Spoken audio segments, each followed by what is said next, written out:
말씀 마가복음 1장 14절에서 15절까지 말씀, 마가복음 1장 14절에서 15절까지 말씀입니다. 신약성경 53면에 있습니다. 마가복음 1장 14절 15절 말씀, 두 절 말씀 우리 함께 한 목소리로 봉독하겠습니다.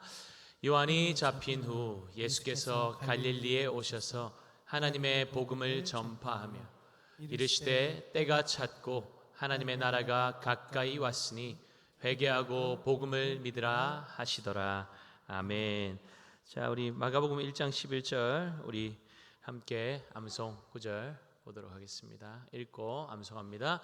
하늘로부터 소리가 나기를 너는 내 사랑하는 아들이라 내가 너를 기뻐하노라 하시니라. 아멘. 자, 함께 할까요? 하늘로부터 소리가 나기를 너는 내 사랑하는 아들이라 내가 너를 기뻐하노라 하시니라. 마가복음 1장 11절 말씀. 아멘. 자, 우리 귀한 믿음의 식구들 인사할 때 여러분의 얼굴 표정을 좀 펴시고, 제가 예배 전에 바깥에 나가서 우리 집사님들 또 안내하고 계시고 그래서 인사하러 나갔더니 어떤 집사님이 이렇게 인사하더라고요. 전도하기 좋은 날씨입니다. 생각 못했는데 이렇게 인사하면 좋겠다 이런 마음이 들었어요. 자, 한번 이렇게 인사하겠습니다. 먼저 은혜 받기 좋은 날입니다. 전도하기 좋은 날씨입니다. 순종하고 복 받읍시다. 감사합니다. 여러분 오늘 동락공원에 몇 시까지 오면 됩니까? 3시까지예요. 별빛공원 아니고 동락공원입니다. 네. 제가 동네 이름을 조금씩 더 많이 알아가고 있어요. 제가 어저께 이제 부산물이 좀 많이 빠진 것 같아요. 그러니까 아직 반건조입니다 그러더라고요. 어떤 장로님이 반건조. 그렇죠. 하나님께서 오늘 또 예비하신 복이 있는데 여러분들 제한하지 마시고 열어드리세요. 열어드리시면 하나님이 차고 풍성하게 흘러 넘치게 하실 줄 믿습니다. 우리가 딱 요 정도 그릇 준비하면 그 정도로 끝날 거고요. 크게 열고 있으면 그만큼 채워지고 넘칩니다. 그래서 여러분들 항상 예배로 나아갈 때, 하나님 앞에 예배 드릴 때 하나님을 기대하세요. 사람 바라볼 것 없고 사람 바라보지 마시고 분위기 그런 거 중요하지 않아요. 근데 우리의 시선이, 우리의 마음과 생각이 하나님께 집중되어 있으면 그 하늘로부터 임하는 소리가 들릴 것이고 하늘로부터 임하는 은혜가 있을 것입니다. 그래서 다른 게 방해가 되는 게 아니에요. 내가 스스로 방해하는 거예요. 하나님의 역사를. 그러니까 여러분 틀을 깨뜨리세요. 예배는 이래야 돼. 찬양은 이래야 돼. 성가대 찬양은 이래야 돼. 아니에요. 내가 중요한 겁니다. 은혜 받을 자세만 돼 있으면 모르는 찬양해도 가사에 은혜 받으면 되죠. 읽으면서 은혜 받으면 되죠. 모르면 흐밍으로 하면 되죠. 하나님을 찬양하는 건데 익숙하든 익숙하지 않든 여러분의 마음의 자세가 너무나 중요한 것이니까 말씀을 들을 때도 듣기 불편한 말씀이 있을 수도 있고 나를 지금 타겟으로 나를 공격하나 그런 마음이 들 때 예수의 이름으로 끊으세요. 마귀가 계속 그렇게 집중하지 못하도록 계속 지금도 여러분들의 마음을 산만하게 하고 분주하게 하고 집중하지 못하게 만드는 거예요. 그래서 영적인 전쟁터가 바로 예배 자리예요. 우리의 마음이에요. 그래서 하나님께 은혜 받지 못하도록 계속 사단이 방해하니까 여러분 계속 깨어서 말씀 앞에 반응하시고 아멘, 아멘, 말씀대로 이루어질 줄 믿습니다. 그 고백이 아멘입니다. 그러니까 아멘을 강요하는 게 아니에요. 여러분들이 그 말씀을 믿음으로 취하라고 아멘입니까? 합니다. 알겠습니까? 그러니까 아멘은 여러분들의 영혼을 깨우는 음성입니다. 잠자고 있어요? 깨우세요. 좀 낙심해 있어요? 아멘으로 반응하세요. 말씀 앞에 아멘으로 반응하면 여러분들의 영혼이 깨어납니다. 말씀 앞에 살아납니다. 예배의 시간은 하나님과 교제하는 시간인데요, 하나님의 말씀이 떨어질 때 아멘으로 반응하면 그 말씀이 여러분들의 삶 가운데 역사합니다. 영혼을 깨워내고 살려냅니다. 일어납니다. 주님을 향한 집중력이 회복됩니다. 아멘입니까? 아멘. 말씀 앞에 아멘으로 반응하는 저와 여러분 되시기를 예수님의 이름으로 축복합니다. 우리가 계속 마가복음을 살펴보고 있는데 이 예수님의 광야 시험은 이스라엘의 실패를 승리로 바꾸시고 자기 백성을 생명의 길로 이끄실 분은 오직 예수 그리스도 한 분밖에 없음을 보이시는 중요한 사건입니다. 이제 예수님의 공생의 사역이 본격적으로 시작되고 있죠. 14절 봅니다. 요한이 잡힌 후 예수께서 갈릴리에 오셔서 하나님의 복음을 전파하여. 광야 시험 이후에 마가는 곧바로 예수님의 공생의 사역이 시작된 것이 아니라 요한이 잡힌 후에야 예수님의 사역이 시작되고 있다고 말하고 있습니다. 세례 요한이 주의 길을 예비하는 자로서의 사명이 끝나고 무대에서 퇴장하자 주인공이신 예수님께서 역사의 무대 위로 등장하신 것이죠. 그분은 세례 요한이 외쳤던 내 뒤에 오실 능력 많으시니 곧 성령으로 세례를 베푸실 분이십니다. 광야에서 주님이 오실 길을 성실하게 예비했던 이 세례 요한의 역할은 잡힘으로 끝이 납니다. 주의 나라를 위해서 인기와 명예도 편안함도 다 버리고 온 삶을 쏟아 부으면서 헌신했는데 보상은 고사하고 배척과 고난이 요한의 앞을 막고 기다리고 있습니다. 마가복음 6장에 요한의 이야기가 다시 나오게 될 것이지만 그의 인생의 마침은 목베임 당하여 죽임 당하는 것으로 끝이 납니다. 꼭 이래야만 합니까? 주님의 나라와 영광을 위해서 다 드렸는데 좀 아름다운 결말을 볼 수는 없는 것입니까? 이러면 주의 나라와 영광을 위해서 누가 헌신하고 싶겠습니까? 라고 질문할 수도 있습니다. 그런데 세례 요한의 결말이 이래야만 하는 이유가 있죠. 무엇입니까? 그는 주님의 길을 예비하는 자로 부르심을 받았습니다. 그의 시작도 삶의 시작도 주님의 길을 예비하는 것이었고 그의 삶의 마침도 주님의 길을 예비하는 것이 그의 삶의 목적입니다. 그가 예비하며 걸어간 멸시와 고난, 죽음의 길을 우리 예수님도 그대로 걷게 될 것임을 세례 요한은 자신의 삶을 통해서 미리 보여주는 역할로 부름받은 것이죠. 그러니 요한의 비극적인 운명은 단순히 부패하고 사악한 시대의 희생으로 해석되어서는 안 되는 것이고 또한 그의 사역이 실패했다거나 그의 희생이 소모적인 낭비라고 이해되어서도 안 되는 것이죠. 우리는 겉으로 드러나는 것들을 바라보면서 가치 판단을 할 때가 너무나 많지 않습니까?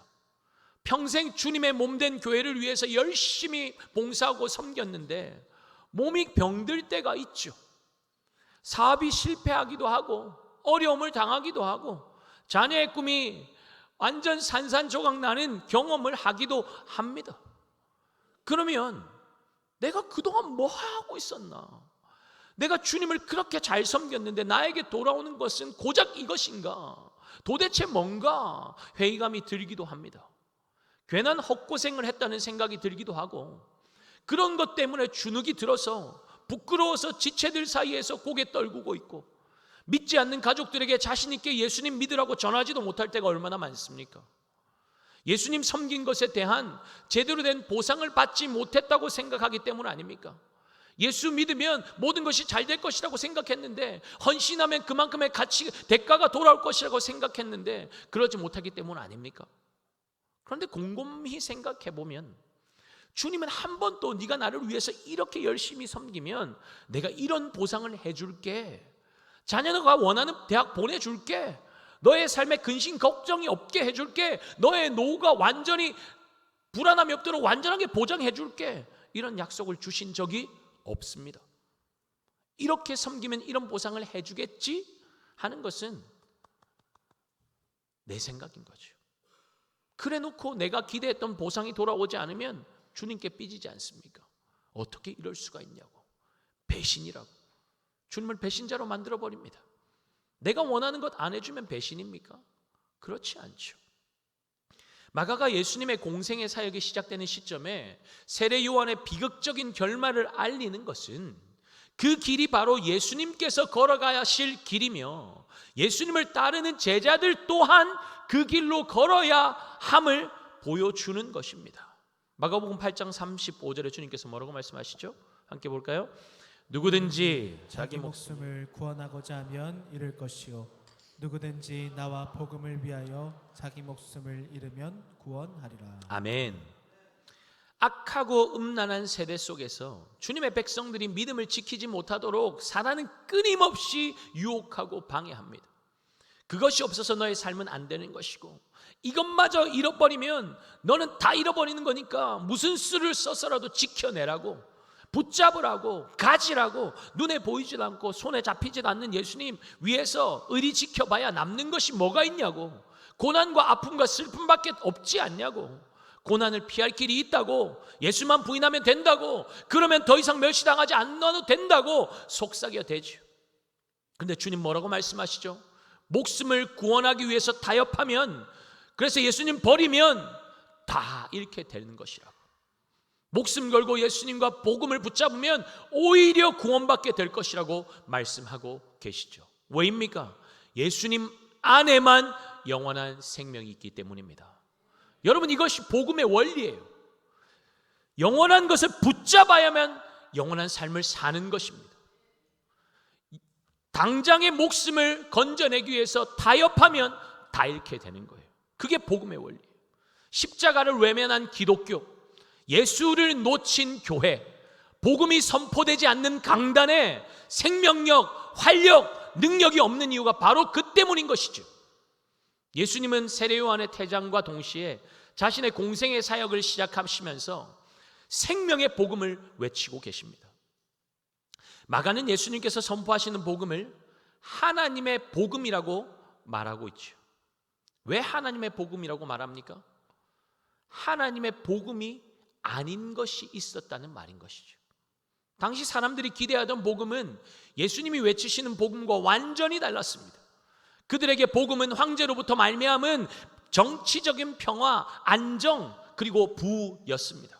조금 더 나아간다면 로마의 압제에서 벗어나서 독립하는 것, 그들로부터 구원해 줄 메시아, 로마보다 더 강성한 나라를 이루어서 잘 먹고 잘 살고 편안하게 해줄 메시아를 그들은 기다리고 있었습니다. 그러니 자신을 부인하고 고난과 멸시를 당하고 십자가 지고 예수님 따라가는 일은 말도 안 되는 짓인 것이죠. 그런 일은 그들에게 옵션으로도 없는 생각이었습니다. 그들에게 오직 나의 꿈을 실현시켜줄 메시아만이 필요했던 것입니다. 여러분, 이것이 바로 내가 복음입니다. 내가 복음. 나를 충족시켜주는 복음, 내 기대와 경험 안에서만 펼쳐지는 복음, 그 틀 안에서만 펼쳐지는 복음이 어떤 능력이 있겠습니까? 철저하게 내 입맛에 맞게 재단이 되고 나의 경험과 이성 안에서만 작동하며 나의 마음을 즐겁고 편안하게 해주는 내가 복음은 한계가 분명하고 분명 유통기한 날짜가 정해질 수밖에 없습니다. 잠시 좋아도 그때뿐이고 바닷물 마신 것처럼 금세 목말라서 허덕이게 되는 것이죠. 여러분, 이것이 세상이 우리에게 제시하는 거짓 복음 아닙니까? 당장 목마름을 해소해라, 당장 위기만 넘어가라, 그러면 되는 건 아니야. 넘어가면 뭐예요? 또 찾아오는데요. 근원적인 문제가 해결이 안 되면 늘 거기에 허덕이며 사는 것입니다. 인생의 결핍과 공허와 두려움과 죽음을 해결할 수 없는데 그것이 어찌 복음이 될 수 있다는 말입니까? 어찌 즐겁고 기쁜 소식이 될 수 있습니까? 그러나 예수님을 통해서 선포되는 하나님의 복음은 그 모든 것을 바꾸고 채우고 살리기에 부족함이 없고 조금의 모자람도 없다는 것입니다. 왜입니까? 하나님으로부터 말미암았고 하나님만이 주실 수 있는 것이기 때문입니다. 그 하나님의 복음이 무엇입니까? 바로 하나님의 복음을 선포하고 계시는 예수 그리스도시라는 것입니다. 예수 외에 다른 복음은 없습니다. 믿으십니까? 그러니 예수님께서 이 말씀을 하고 계신 것이죠. 15절 볼까요? 이르시되 때가 찼고 하나님의 나라가 가까이 왔으니 회개하고 복음을 믿으라 하시더라. 아멘. 때가 찼고, 때는 때 즉 시간을 뜻하는 단어는 두 가지가 있는데 하나는 크로노스, 또 다른 하나는 카이로스입니다. 한번 따라 하실까요? 크로노스, 카이로스. 예, 기억하세요? 크로노스는 자연스럽게 흘러가는 일상의 시간, 우리가 살아가는 일상의 시간, 물리적인 시간을 말합니다. 그러나 어떤 특별하고 특정한 시간, 특별히 하나님께서 의도하신 특별한 시간을 가리킬 때는 뭐라고 부른다고요? 카이로스, 카이로스. 죄로 가득한 인생들은 아무런 기대와 소망 없이 크로노스의 시간을 살고 있었습니다. 지금도 그런 일상의 시간, 크로노스의 시간을 살아가는 사람들이 있습니다. 우리도 그 시간을 살고 있죠. 행복을 추구하고 더 나은 미래와 세상을 만들기 위해서 수고하며 애써왔지만 그 수고와 애씀은 온데간데 없고 오히려 한숨과 눈물이 가득한 실패로 얼룩진 인생을 사는 우리를 하나님은 긍휼히 여기시고 하나님께서 물리적인 크로노스의 시간 안으로 뚫고 들어오신 사건이 바로 예수님의 성육신 사건입니다. 예수님께서 세례 받으실 때에 하늘이 갈라진 것은 우리를 구원하시기 위해서 이 땅에 하나님의 특별한 시간인 카이로스의 시간을 열어주셨다는 것을 보여주기 위함이었습니다. 그러므로 때가 찼다는 것은 어둠과 공허와 두려움과 절망을 만들어내고 있는 악의 시대가 끝날 때가 눈앞에 이르렀다는 것입니다. 광야에서 사단의 유혹을 물리치신 예수님의 승리는 아담의 실패가 완전하게 예수 그리스도로 말미암아 극복되었고 이제 더 이상 하나님의 백성들은 마귀의 종노릇 하지 않고 자유케 되는 새로운 시대가 열렸음을 보여주신 사건이죠. 이제 예수님은 온 세상을 뒤덮고 있는 두려움과 절망과 죽음의 공포를 한 방에 날려버리는 선포를 하고 계십니다. 그것이 무엇입니까? 하나님 나라가 가까이 왔다는 것입니다. 이제 새로운 시대가 시작되었다는 것이죠. 하나님께서 인간의 타락한 역사 가운데 친히 개입해 들어오셨기 때문입니다. 인류의 역사를 BC와 AD로 나눈 이유가 그 때문 아닙니까? 하나님께서 인간의 역사에 개입하신 특별한 분기점이 되기 때문입니다. BC는 예수님이 오시기 전, AD는 예수님이 오신 이후를 말하죠. 여러분의 인생 가운데도 분명히 하나님께서 특별하게 개입하셨던 카이로스의 때가 있을 것입니다. 그때는 언제였지? 희미하거나 긴가민가 할 수가 없습니다. 너무나 선명하기 때문이죠. 그때 그 사건 때문에 여러분들의 삶의 전과 후가 완전히 달라지지 않았습니까? 예수님 만났다고 말하는데 자신의 인생 가운데 BC와 AD가 분명하지 않다면, 예수님 만나기 전이나 예수님 만난 후나 별 다를 바가 없다면 반드시 여러분 점검하고 질문하셔야 할 것이 있습니다. 뭘까요? 나는 무엇을 믿고 있는가? 반드시 질문하셔야 돼요. 내 삶에 예수님 믿고 나서 믿기 전과 후가 달라지지 않았다면, 별 다를 바가 없다면 반드시 이 질문을 하셔야 되는 거예요. 난 무엇을 믿고 있는가? 혹시 깨어진 세상 속에서 그 구성원으로 살아가는 것에 대한 자괴감을 가지고 이렇게 사는 것이 도대체 무슨 의미가 있나? 회의감 속에 살아가는 분들이 있습니까? 어쩌면 지금이 하나님께서 여러분의 인생 가운데 개입하실 크로노스의 시간인지도 모릅니다. 그때가 임박했음을 어떻게 알 수 있을까요? 여러분 안에 주님을 향한 갈망으로 채워지고 있다면 순간순간 아버지, 주님, 나는 주님 없으면 안 돼요. 주님 없으면 소망 없어요. 주님 나를 채워주세요. 나의 공허한 이 마음 채워주세요. 주님 나를 만나주세요. 이 시간에도 갈망하면서 그렇게 주님 앞에 매달리는 인생이 있어요. 꿈속에라도 만나달라고, 꿈속에라도 찾아와 달라고 그렇게 온 마음이 주님 한 분만을 향하고 있다면 하나님이 만나주실 그때, 카이로스의 때는 멀지 않았습니다. 곧 임하실 것입니다. 능력과 권능의 하나님께서 왜 이스라엘을 어둠의 시간 가운데 내버려 두셨을까요? 그 긴 400년의 시간 동안 왜 아무 말씀도 들려주시지 않고 그대로 내버려 두셨을까요?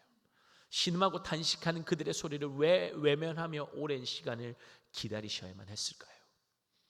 우리 안에는 아무런 소망이 없다는 것을 깨달을 때에야, 그제서야 눈을 들어서 하나님을 바라볼 수 있기 때문 아닙니까? 그제서야 아버지, 주님밖에 없어요 라는 고백이 터져나올 수 있기 때문 아닙니까? 주님만이 나의 소망이심을 알게 되는 때가 바로 그때임을 아시기 때문 아닙니까? 죄 가운데 뒹굴던 인생들의 갈망이 최고조에 달했을 때 하나님은 예수님을 통해서 이제 하나님께서 개입하시는 카이로스의 때가 이르렀음을 선언하게 하신 것이죠. 때가 찼고 하나님의 나라가 가까이 왔으니 회개하고 복음을 믿으라. 하나님의 나라는 불완전하고 한계를 가진 인생이 다스리는 눈에 보이는 나라가 아닙니다. 전지전능하신 하나님께서 다스리시는 사랑과 공의로 운영되는 나라가 바로 하나님의 나라입니다. 그 나라가 이 세상 가운데 뚫고 들어왔다는 거예요. 개입하셨다는 겁니다. 여러분, 이 일이 어떻게 가능합니까? 하나님의 나라의 주인이신 예수 그리스도께서 이 땅에 오시니 그 나라는 당연히 함께 따라오게 되는 것이죠.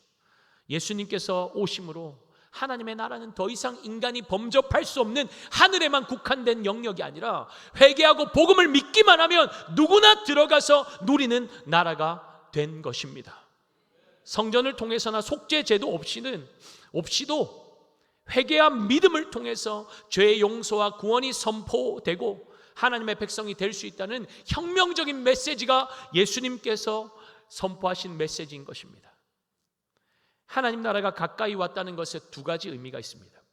한 가지는 그 나라가 이미 이 땅 가운데 임했다는 것이고, 이미 우리 가운데 시작되었다는 것입니다. 여러분 믿으세요? 예수님을 믿을 때 하나님 나라가 이 땅에 임했고 우리의 삶 가운데 하나님 나라가 임했음을 믿으십니까? 이미 시작되었어요. 또 다른 한 가지는 아직 완전하게 임하지는 않았지만 예수님 다시 오실 때, 재림하실 때 완전하게 완성될 하나님 나라가 임하게 될 것이라는 의미입니다. 그러니까 우리는 이미와 아직 사이에 살고 있는 거예요. 이미 임한 하나님 나라, 아직 완전하게 임하지 않은 하나님 나라. 예수님께서 선포하신 하나님의 나라는 현재 임했지만 아직 완전하게 임하지 않았고, 장차 예수님이 다시 오실 때 완전한 하나님 나라가 임하게 될 것이라는 말씀이죠. 여러분, 이 개념은 성경 전체를 이해하는 데 매우 중요한 틀이 됩니다. 너무너무 중요해요. 앞으로 살펴보게 되겠지만 예수님께서 가시는 곳마다 병든 자들이 치유받고 나음을 받고 죽은 자가 살아나고 귀신이 쫓겨나가는 기적들이 나타난 것은 예수님으로 말미암아 하나님 나라가 이 땅 가운데 이미 시작되었음을 보여주는 명확한 증거입니다. 죽어서만 가는 나라가 하나님 나라가 아니라는 것이죠. 지금 내가 속한 이 땅에서도 하나님의 나라를 경험할 수 있다는 것입니다. 여러분, 하나님의 백성들이 하나님 나라의 개념을 제대로 가지고 있지 않으면 이미 하나님 나라 백성이 되었는데도 불구하고 세상 사람들과 전혀 다를 바 없는 삶을 살게 됩니다. 예수 그리스도로 말미암아 이 땅 가운데 시작된 하나님의 나라는 누가 누릴 수 있습니까? 회개하고 복음을 믿는 자들이라는 것입니다. 죄로부터 하나님께로 돌이키지 않고 예수 그리스도만이 나를 죄와 죽음에서 구원하신 유일한 구원자가 되심을 믿는 믿음이 없이는 그 나라를 절대로 누릴 수 없다는 것입니다. 여러분, 하나님 나라를 누리며 살고 계십니까? 현실이 어떠하냐? 소유가 넉넉하냐? 안정된 직장이 있는가? 노후가 보장이 되어 있는가? 세상으로부터 인정받는가? 주변에 기댈 만한 유력한 사람들이 많이 있는가? 하나님 나라를 누리는 것은 그런 것들과 전혀 상관없는 주제입니다. 우리 하나님은 그런 모든 것들보다 뛰어나신 하나님 아닙니까? 우리가 생각하고 상상하는 것보다 더 크고 위대하신 분이 우리 아버지 하나님 아닙니까? 하나님 나라를 누린다는 것은 내가 믿는 하나님이 어떤 분이신지를 알고 그 하나님의 통치 아래 내 삶을 맡겨드리는 것, 그것이 하나님 나라를 누리는 삶입니다. 하나님께서 내가 가는 길을 알고 계시고 내 삶을 능히 책임지실 능력을 가지고 계신 분이신데, 그분께 내 삶을 맡겨드렸는데 잘못되면 어떻게 하나, 무슨 일이 생기면 어떻게 하나, 어찌 염려하고 불안해할 이유가 있다는 것입니까? 하나님 나라를 산다는 것은 하나님 나라의 주인이신 내 주님께서 어떤 분이신지를 아는 것과 머리로 아는 게 아니고 내 온 삶을 통해서 경험한 그 아는 것과 깊은 연관이 있습니다. 이 믿음이 우리의 삶을 완전히 다르게 살게 만드는 것이죠. 박해 가운데 극한으로 내몰리고 있던 초대교회 성도들을 살게 하는 힘이 무엇이었을까요? 내 주님이 어떤 분이신지에 대한 믿음 아닙니까? 주님 자녀 되어서 중한 죄짐 벗고 보니 슬픔 많은 세상 가운데 살지만 그들은 천국의 삶을 누리며 살았습니다. 어떻게 그것이 가능하죠? 우리가 불렀던 찬송가처럼, 오늘 찬양대가 찬양했던 찬양처럼 주 예수와 동행하니 초막이나 궁궐이나 상관이 없는 거죠. 어디 사는 게 상관이 없는 거죠. 반지하에 사는 건 상관없죠. 높은 산도 거친 들도 문제가 되지 않는 것이죠. 주 예수와 동행하니까 그 어디나 하늘나라. 안정된 주거 환경도 아니었고 온갖 위협이 가득한 환경으로 내몰려 있었지만 주님을 내 삶에 모심으로 하나님의 통치 아래 내 삶을 맡겨드림으로 그들은 세상이 줄 수 없는 안정감과 평안과 참 기쁨과 참 소망을 받아 누렸던 것입니다. 그러면서 동시에 그들이 갈망했던 것은 무엇일까요? 이미 임해서 우리의 심령을 어루만지시고 회복시키시고 꿈꾸게 하지만 아직 완전히 임하지 않은 하나님 나라, 예수님 다시 오실 그날 모든 것을 회복시키시고 그 눈물을 닦으시고 상을 차려서 원수의 목전에서 모든 수치를 회복시켜 주시고 영광스럽게 하실 그날을 더욱더 사모하지 않았겠습니까? 여러분, 우리가 이 세상을 바라보면서 안타까워하고 가슴치고 한숨 쉴 일들이 참 많죠. 경제는 위기 상황이고 사는 것이 힘들다 보니까 개인 간이든 집단 간이든 갈등이 끊이질 않습니다. 한국은 OECD 20세계 국가 중에 아동 청소년의 행복지수가 몇 등 정도 될까요? 꼴찌예요, 꼴찌. 행복지수가 꼴찌예요. 한국 아이들의 성격은 세계적으로 상위권일지는 몰라도 그런 것이 아이들에게 행복을 주지 않는다는 증거 아닙니까? 어른 세대는 다릅니까? 평균 수명은 늘어나고 있는데 노년에 어떻게 살까, 뭐 먹고 살까 하는 염려로 가득하죠. 인간은 고통과 실존의 문제를 해결하기 위해서 교육, 경제, 과학, 제도 등 모든 분야에서 각고의 노력을 기울여 왔고 나름 자랑스러운 성취를 이룬 것처럼 뿌듯해하고 있지만 인간의 문제를 보세요. 더해지면 더해졌지 덜해지지 않았습니다. 탄식 소리는 가득합니다. 세상은 우리에게 답을 주지 않죠. 답이 없는 곳을 아무리 파고든다고 해도 결국 남는 게 뭡니까? 허무와 절망과 공허함뿐입니다. 결국 인간의 힘과 지혜와 능력으로는 안 된다는 것을 여러분 경험하지 않았습니까? 끊임없이 절망으로 몰아붙이고 있는 세상 속에서 이 비극적인 반복의 종지부를 찍는 방법은 무엇입니까? 터진 웅덩이를 파는 헛된 인간의 수고를 멈추고 그곳에서 생수의 근원이신 하나님께로 돌아서는 것입니다. 이것이 회개 아닙니까? 세상의 화려함으로 포장한 거짓된 만족, 거짓 평안으로 그것으로는 우리의 근원적인 목마름을 해결할 수 없습니다. 그러면 늘 허덕이고 이것저것 기웃거리며 살 수밖에 없는 것이죠. 사랑하는 여러분, 참된 만족과 평안, 영원한 생명이 넘쳐나는 하나님 나라가 이미 우리 가운데 임했습니다. 하나님께로 삶을 돌이키기만 하면 그 풍성함은 저와 여러분의 것입니다. 그것이 복음을 믿는 것 아닙니까? 아무런 기대할 것이 없는 세상을 바라보면서 탄식하고 절망하는 것, 여러분 그건 잘못된 게 아니에요. 그건 정상적인 반응입니다. 그 다음이 중요한 거죠. 세상에 기대할 게 없구나, 세상에는 만족이 없구나 철저하게 절망하고 그 다음은 우리의 시선을 들어서 우리의 모든 소망의 근거가 되시는 하나님께로 우리의 시선을 향하는 것, 그것이 중요한 것입니다. 세상이 줄 수 없는 것이 넘치는 하나님 나라로 우리의 시선이 더욱 더 고정되기 시작하면 하나님 나라를 누리게 되는 것입니다.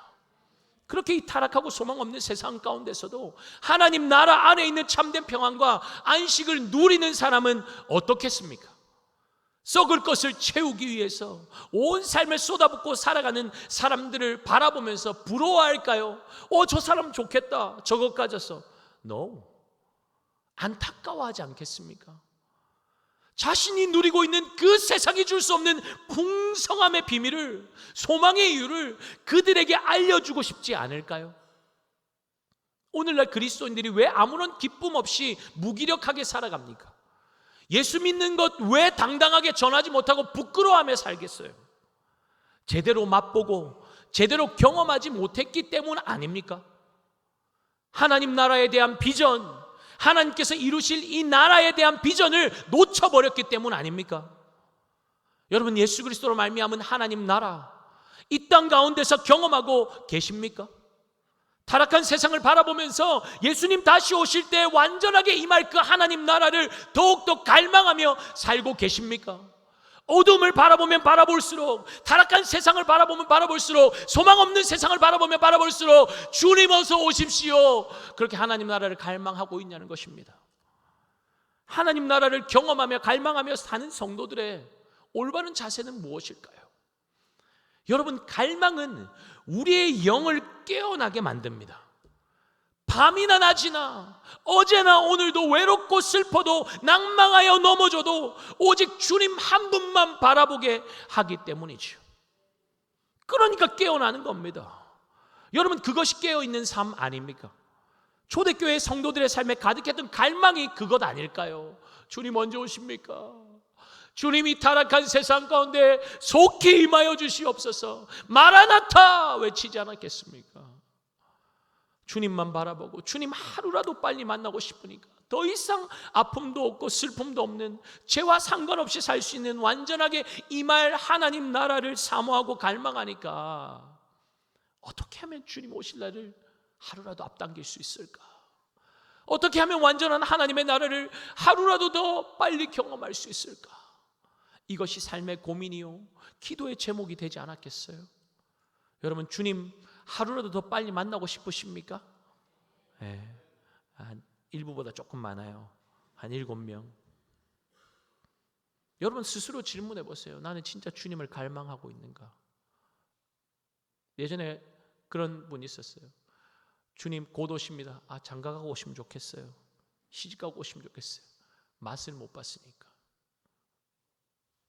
지금도 하나님 나라를 이 땅 가운데서 경험하며 살지만 완전하게 임할 그 하나님 나라를 생각하니까 더 빨리 맛보고 싶은 갈망함이 여러분 안에 생기고 있습니까? 어떻게 하면 그날을 더 빨리 앞당길 수 있을까요? 주님 다시 오실 날을 아무도 모르고 아버지 하나님만 알고 계시지만 예수님께서 우리에게 그 힌트를 주셨습니다. 마태복음 24장 14절 함께 보겠습니다. 이 천국 복음이 모든 민족에게 증언되기 위하여 온 세상에 전파되리니 그제야 끝이 오리라. 여러분, 천국 복음이 예수 그리스도가 모든 민족에게 전해지면 그제야 주님 다시 오시겠다고 말씀하고 계십니다. 그러니까 하루라도 더 주님 빨리기를 원한다면 주의 백성들이 해야 할 일은 무엇이라는 것입니까? 이 땅에서 어떻게 하면 좀 더 편안하게 살까? 어떻게 하면 좀 더 가질까? 어떻게 하면 좀 더 누리고 살까? 어떻게 하면 좀 더 인정받을까? 그것이 아닌 것이죠. 주님 사랑한다면, 주님 하루라도 더 빨리 만나고 싶다면 어떻게 하면 예수를 더 전할 수 있을까? 저분에게 내 사랑하는 주님 어떻게 하면 더 잘 전할 수 있을까? 그것이 우리의 고민과 기도의 제목이 되는 것이 너무나 당연한 것 아니냐는 것입니다. 여러분, 경주 채부잣집 이야기를 들어보신 적 있으실 겁니다.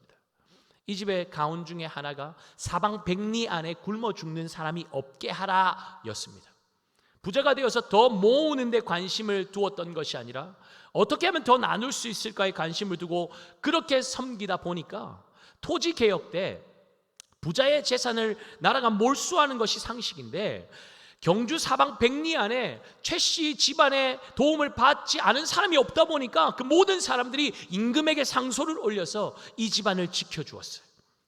왜군이 쳐들어왔을 때도 도움받았던 사람들이, 백성들이 괭이를, 꽃괭이를 들고 낫을 들고 나와서 맞서면서 채부잣집을 지켜주었다고 합니다. 여러분, 교회가 이래야 하지 않겠습니까? 구미강동교회 사방 백리 안에 복음 듣지 못해서 지옥 가는 사람은 없어야 하지 않을까요? 적어도 구미강동교회 성도가 사는 아파트라면, 주택이라면, 빌라라면 이웃 주민들 중에 나에게 복음 전해주는 사람이 한 사람도 없어서 적어도 이런 소리는 듣지 않아야 하지 않겠습니까? 말주변 없으면 어떻습니까? 내 환경과 상황이 조금 부족하면 어떻습니까? 좀 못 가졌으면 어때요? 예수 믿은 지 얼마 안 돼서 잘 모르면 어떻습니까? 적어도 예수님께서 나의 죄를 대신해서 십자가 죽으시고 부활하시고 나에게 영원한 생명 주셨다는 사실 정도는 알 수 있지 않습니까? 아니요, 그것만큼도 못 전해도 돼요. 그저 전도지 전해주면서 예수님 믿으세요. 예수님 믿어야 천국 갑니다. 여러분, 역광장 이런 데서 예수, 천국, 불신, 지옥 이런 게 지금 이런 시대에 그렇게 전하는 것이 맞나? 그거 우리가 판단할 영역이 아닙니다. 믿음대로 하는 거예요. 그렇게 해서 한 사람이라도 구원받으면 주님께 그게 기쁨이 되는 것 아니겠어요? 그게 영광의 상급 아닙니까? 하지도 않으면서 판단하고 정죄하는 거, 그거 주님이 기뻐하시지 않는 일이에요. 주님의 일들을 할 때 이거는 아니야, 저렇게 하는 건 아니야, 그건 우리의 판단 영역이 아닙니다. 어떻게 하면 주님이 잘 전해질까 고민하고 기도하는 것은 맞지만, 누가 어떤 주님을 위해서 어떤 일을 할 때 판단하고 정죄하는 내가 할 몫이 아니에요. 판단의 자리에 앉으면 안 됩니다. 교회는 그냥 주님 어떻게 하면 잘 전할 수 있을까, 그거에 몰두하고 그것을 향해서 달려가기만 하면 되는 거예요. 여러분, 전도, 그건 주님이 기뻐하시는 일입니다. 전도는 주님의 명령이고 전도는 교회의 사명입니다. 아멘입니까? 아멘. 전도하고 선교하는 거, 그것 놓치면 존재 이유가 뭐예요? 예배 드리는 이유도 그거예요. 하나님을 알리는 거예요. 내가 경험한 그 하나님을 높여드리고 그 하나님을 자랑하는 거, 그게 예배 아닙니까? 그게 우리의 삶으로 점점 확장되는 게 전도죠. 전도가 확장돼서 선교로 이어지게 되는 것이죠. 이 땅에서도 선교할 수 있어요. 외국인들이 들어와 있잖아요. 하나님이 보내주셨잖아요. 선물로 보내주셨는데 우리가 우리의 틀 안에 가두어두면 교회의 역할은 아주 그냥 우리끼리만 즐겁고 우리끼리만 만족하다가 하나님은 기뻐 받으시지 않는데 우리끼리만 하나님 기뻐 받으시는 일 했다고 자랑하고 그렇게 우리끼리만 잔치하고 있을 거라니. 여러분, 전도는 교회의 사명입니다. 전도는 우리 각자를 부르신 하나님의 목적입니다. 전도하기에 힘쓰는 구미강동교회 성도들 되시기를 예수님의 이름으로 축복합니다. 다음 주에 여러분, 그냥 과일 하나 들고 올 때 그 마음 담는 건 너무 중요하지만 과일 한 박스, 10박스, 1000박스보다 더 중요한 건 뭐냐면, 하나님, 내가 가진 건 많이 없지만 하나님 기뻐하시는 그 전도의 사명 감당하고 그 열매 주님 앞에 올려드립니다. 그거 주님이 더 기뻐 받으시지 않겠어요? 물론 가시적으로 여기에 전도했던 사람이 딱 앉아있으면 너무 좋겠지만 하나님은 앉혀놔야만 그걸 열매로 받으시는 분이 아니세요. 과정 가운데 믿지 않는 남편에게, 믿지 않는 자녀들에게, 믿지 않는 이웃 주민들에게, 지나가는 아줌마 아저씨들에게 욕먹으면서도 예수 믿으세요 한마디 전하는 것, 그걸 주님은 열매로 보신다는 것입니다. 여러분, 이번 추수감사절에 그 열매를 주님 앞에 올려드리시지 않겠습니까? 주님이 기뻐 받으시는 그 열매, 그 열매를 우리가 주님 앞에 올려드리는 귀하고 복된 구미강동교회 성도들 되시기를 예수님의 이름으로 축복합니다. 우리 다 함께